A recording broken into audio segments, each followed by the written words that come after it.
Hello, everyone, and welcome to our first Ped and Tech Talk for the spring term. I want to quickly reintroduce myself. I am Sarah Quist. I joined Andrew Damp this past August as the new instructional technologist. Today's talk is going to be focusing on Blackboard's Ally and some features you may be unaware of and some additional accessibility resources to think about and utilize this spring term. As you can see, I am utilizing the Microsoft Stream app right now, and this app has all different types of features that will make accessibility that much easier for you and your students.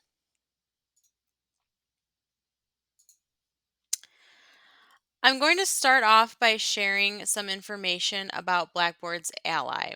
I do want to add that as I run through today's information with the focus on accessibility, I want you to not only think about those students who are flagged and starfish requesting accommodations, but to think about all of your students and their learning needs and styles. To start, I want to share again real quick that Ally has released a new alternative format. I believe this was at the end of August or early September. The new format is their immersive reader, and this alternative format provides a read aloud experience that aids in reading comprehension for students.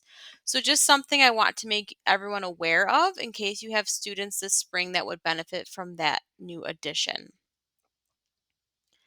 The next Ally feature I want to talk more about are those colorful gauges you see next to your content in your course shells. Most of us are aware that red means some form of bad and green means some form of good, but I want to share a little more insight into what those colors are actually representing in terms of accessibility and where you should turn your attention when you see those red or orange gauges. Ally has provided this nice display of each colored gauge, the accessibility score range, and what exactly those scores mean in terms of how accessible they are for the students. And I have that on the screen. As you can see from the chart, content that has a light or dark green gauge next to it means your content is accessible for students, which is the main goal.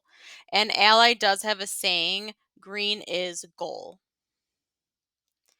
So when you notice those red or orange gauges next to your content, that is where your attention should be directed. When you see a red or orange gauge, that's indicating that your content is not accessible or is only somewhat accessible to your students. And again, think all students, not just those who are requesting accommodations.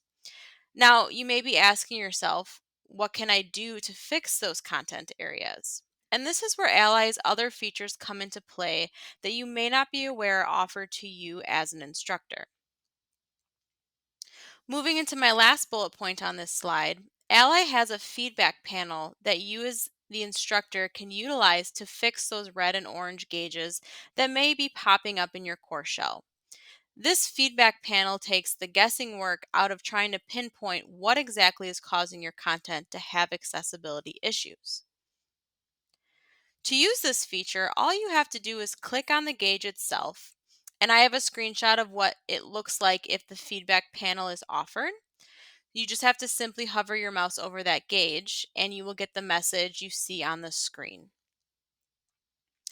A panel will pop up on your screen, and your content will be located on the left-hand side, and a feedback panel will appear on the right-hand side. The panel will give you the accessibility score, and it will also outline the accessibility issues, why they matter, and then how to fix them right in the same spot. So, this takes the guessing work out of the equation and also helps you save time in your already busy schedules. This panel also offers you the ability to upload a new document if you choose. The final Ally feature I just want to touch on is the course accessibility report that you can run on your course. This is a great place to start if you are wondering how accessible your course content is overall for your students. To get this report, all you need to do is locate the Course Tools section in your navigation menu and then select the Accessibility report. Ally will then create a full report of your course. It will share your overall accessibility score with a color correlated to it. So again, think back to those gauge colors. So for this fake course, I'm getting a 47% score, and that's in the orange zone. So I know that my course needs some work on making content more accessible to my students. The report also gives me an overview so I can see my course content, and it breaks down the different types. You can also click on the other tab to see the content in a list view instead.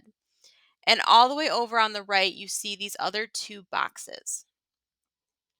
Ally will populate all of your easiest content fixes, and you can select the Start button directly in the report to make those easy changes. It will also list your most severe issues, and again, the ability to fix those issues directly from the report. This helps bring your attention to items you can spend little time fixing, but also the areas that really need attention to fix accessibility issues. Below, Ally will list other issues that fall between the easiest and the most severe issues.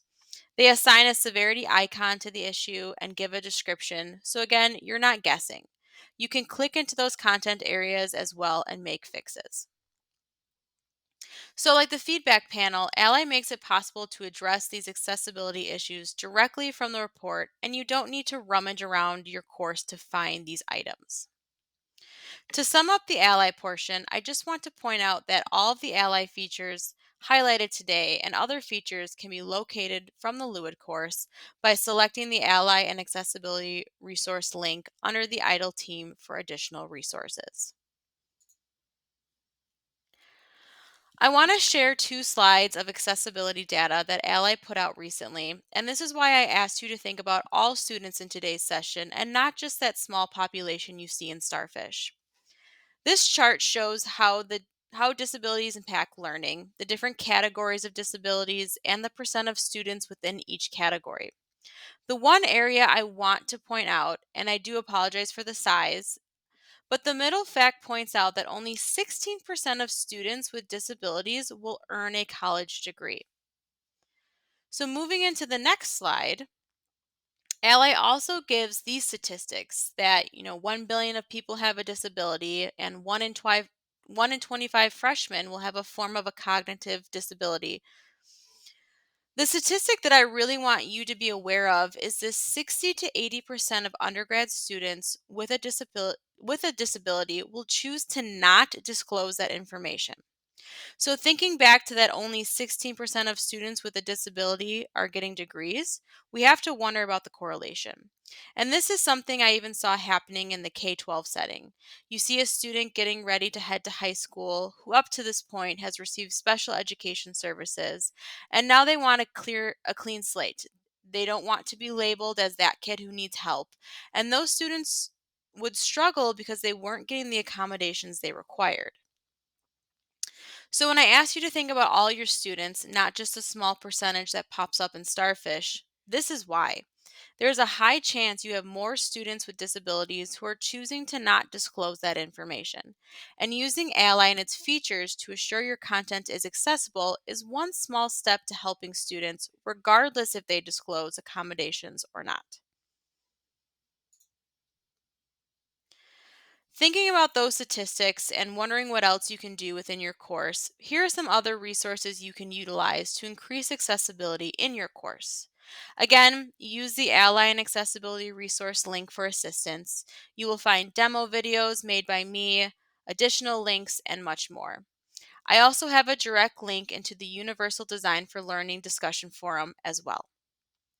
You can access the Universal Design for Learning, or UDL forum, from the co-op discussion link found in the LUID course also.